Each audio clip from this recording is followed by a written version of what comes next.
Hello everyone! We're back with another video. So for today's video, magpiprito po tayo ng chicken vegetable samosa. So the brand is Malabar. It's from Dubai. Binili to ng kapatid ko nung pumunta siya ng Dubai sa Sharjah. And this is a very late upload. So matagal na to. Yes, ngayon ko lang po na-upload. Sorry naman. And yan yung mukha niya before siya priprituhin. So dapat deep fry talaga siya. Mas maganda pag naka deep fry kasi maluluto talaga pati yung loob. Kaloob-looban niya. And dapat nga golden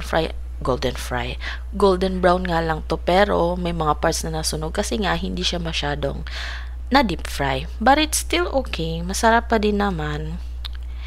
Yan. So dun daw sa Sharjah, 1 AED daw to. 1 AED, I think it's 15 pesos, 16 pesos. So, yan.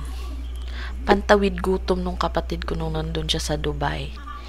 And yan yung mukha niya. So, dinner namin yan. Kasi tinamad magluto. And nilagyan ko lang ng QP and ketchup. Actually, masarap na siya as it is. As it is. Or as is. Basta yun na yun.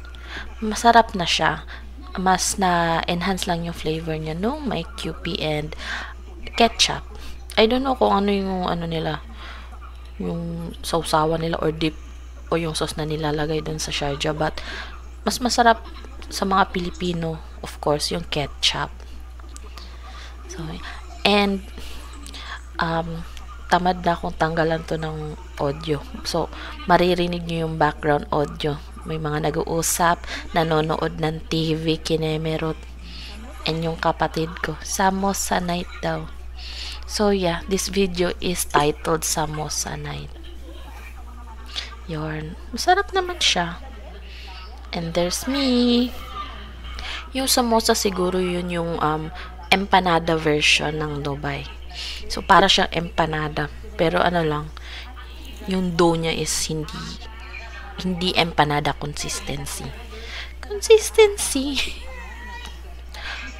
So, yun lang guys. Thank you for watching. I hope you enjoyed my mukbang. Naging mukbang. I hope you enjoyed my video eating. Bye!